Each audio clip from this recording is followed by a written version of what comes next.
UNESCO arī Latvijai dod pārliecību, ka izglītība un kultūra ir vienotas. Jo mums ir ļoti svarīgi, ka mūsu viedoklim ir atbalsts arī plašākā starptautiskā sabiedrībā. Jo Latvijas sabiedrība šo saistību starp izglītību un kultūru ir izjutusi jau izsenis. Visa mūsu izglītības sistēma jau no 18. gadsimta ir saistīta ar kultūras vērtību apguvi. Un ir ļoti svarīgi, ka mēs varam apgūt ne tikai šo latvisko kultūru, bet arī izjust to kā pasaules kultūras daļu, apzināties, ka mūsu izglītības sistēma iet pareizā virzienā, apzināties, ka mūsu zinātne ir plašākas izglītības un zinātnes sistēmas sastāvdaļa, un tieši tādēļ mums UNESCO darbība ir nodrošinājums. Tā mums sniedz gan informāciju par to, kas notiek citās valstīs, gan arī ļauj saskaņot savas darbības ar starptautiskām vadlīnijām, gan arī būt pārliecinātiem, ka izglītība, kultūra, zinātne, vārdu sakot attīstība, ir nepieciešama mūsu sabiedrības nākotnē.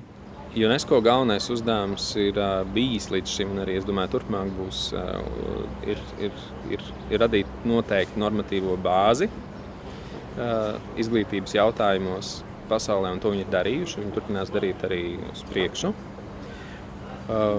Otra lieta, ko es saredzu UNESCO kontekstā, kas notiks izglītības jomā, būs ļoti nopietnas, un viņas jau ir aizsākušās sarunas par to, kādai ir jābūt izglītībai šajā 21. gadsimtā, un šeit nav vienota viedokļa. Tas ir smagas sarunas, kurās mēģina rast kādus dažus kopīgus viedokļus, dekristalizē šīs vērtības pamazām ar vien vairāk, kuras būs nozīmīgākās vai kuras varētu būt nozīmīgākās visām pasaules nācijām, kuras ir iesaistītas šīs organizācijas darbā. Un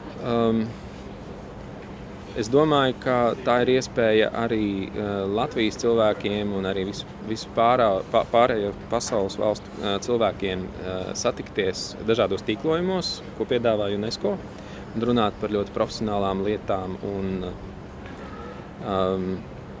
veidot profesionālu dialogu un kļūt arī atpazīstamiem tām idejām, kas mums ir būtiskas, un turpināt dažādu labās prakses piemēru apmaiņu, popularizēšanu no abām pusēm. Gan mūsu labās prakses piemēru piedāvāšanu citiem, gan arī otrādāk, jo mums ir ļoti daudz labas prakses piemēru, ko mēs varam piedāvāt citām pasaules valstīm arī izglītības lauciņā, un ko viņi ļoti labprāt arī uzklausa un ir gatavi dzirdēt. Mēs paši vairāk neizprotam, kuri tie ir, un pateicoties UNESCO, mēs drīzāk saprotam, par ko mēs varam runāt šajā kontekstā, jo mēs kaut kā nemākam novērtēt savas labās lietas līdz pēdējiem. Man ir bijusi iespēja piedalīties dažādās lielās konferencēs, un es esmu pārliecinājies, ka UNESCO starptautiskajā mērogā Latvijas vārds ir atpazīstams